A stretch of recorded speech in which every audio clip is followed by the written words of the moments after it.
लोकसभा चुनाव से पहले यूपी में मंत्रिमंडल का हुआ विस्तार। 4 विधायकों ने ली मंत्री पद की शपथ। सुभाषपा अध्यक्ष ओपी राजभर, दारा सिंह चौहान, सुनील शर्मा और आरएलडी के अनिल कुमार बने मंत्री।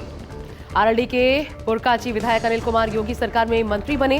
हाल ही में रालोद ने एनडीए के साथ गठबंधन की घोषणा की थी। अनिल कुमार अपनी पार्टी और भाजपा के बीच गठबंधन समझौते के तहत योगी कैबिनेट में मंत्री बनाए गए हैं। सुनील शर्मा योगी मंत्रिमंडल में मंत्री के रूप में शामिल हो गए हैं। उन्होंने यूपी राजभवन में आयोजित समारोह में पद और गोपनीयता की शपथ ली। शर्मा ने 17 और 22 के यूपी चुनाव में गाजियाबाद के साहिबाबाद सीट से रिकॉर्ड मतों से जीत दर्ज की थी।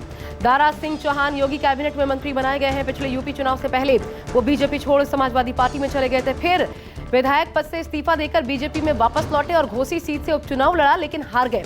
अब भाजपा से विधान परिषद के सदस्य हैं और अब मंत्री बने। ओम प्रकाश राजभर योगी कैबिनेट में एक बार फिर मंत्री बने गए हैं। सत्तारूढ़ भाजपा से नाता तोड़ने और सरकार छोड़ने के 5 साल बाद ओपी राजभर की योगी आदित्यनाथ कैबिनेट में एक बार फिर वापसी हुई है। यूपी कैबिनेट में 4 नए मंत्रियों की शपथ लेने के बाद अखिलेश यादव ने ट्वीट किया। ट्वीट में लिखा, युवा शपथ लेते हैं, नौकरी देने वालों को ही वोट देंगे। अखिलेश ने दिया नारा, बीजेपी हटाओ, नौकरी पाओ। यूपी में योगी कैबिनेट में बड़ा फैसला। किसानों को सिंचाई के लिए मुफ्त बिजली मिलेगा। यूपी में नलकूप के लिए मुफ्त बिजली मिलेगी। मुफ्त बिजली का प्रस्ताव कैबिनेट में हुआ पास। तेलंगाना के संगारेड्डी से प्रधानमंत्री मोदी का विपक्ष पर जोरदार हमला। बोले, कुछ लोग बोलते हैं मेरा परिवार नहीं, देश के 140 करोड़ लोग मेरा परिवार है। इन परिवारवादियों ने देश को लूटा। बीजेपी की 2024 की तैयारी। दिल्ली के आईटीओ पर लगे मोदी का परिवार के पोस्टर पर लिखा, मोदी का परिवार देश की 140 करोड़ जनता है। पोस्टर के जरिए इंडिया गठबंधन पर निशाना साधा। प्रधानमंत्री मोदी के मेरा देश ही मेरा परिवार है वाले बयान पर जयराम रमेश का पलटवार। कहा, अगर 140 करोड़ भारतीय प्रधानमंत्री का परिवार है तो उनका विश्वास क्यों तोड़ा, उनके साथ अन्याय क्यों किया। देश मेरा परिवार वाले बयान पर संजय राउत का कड़ा प्रहार। कहा, आपका परिवार वो है जिनको आपने देश का पब्लिक सेक्टर, एयरपोर्ट, LIC बेच दिया।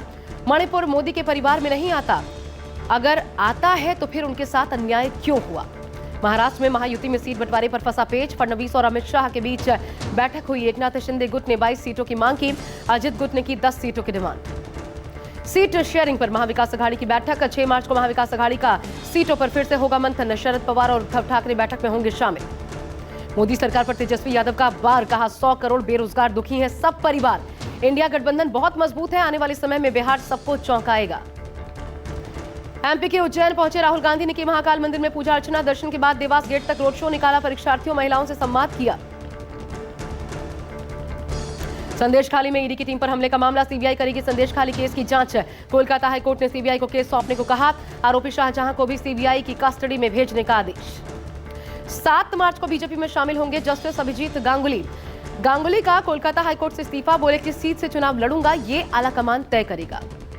चुनावी बॉन्ड मामले में एसबीआई ने सुप्रीम कोर्ट से समय मांगा। सुप्रीम कोर्ट में आवेदन दाखिल कर समय मांगा गया। एसबीआई ने सुप्रीम कोर्ट से 30 जून तक का समय मांगा। सुप्रीम कोर्ट ने 6 मार्च तक चंदे का ब्यौरा देने को कहा था।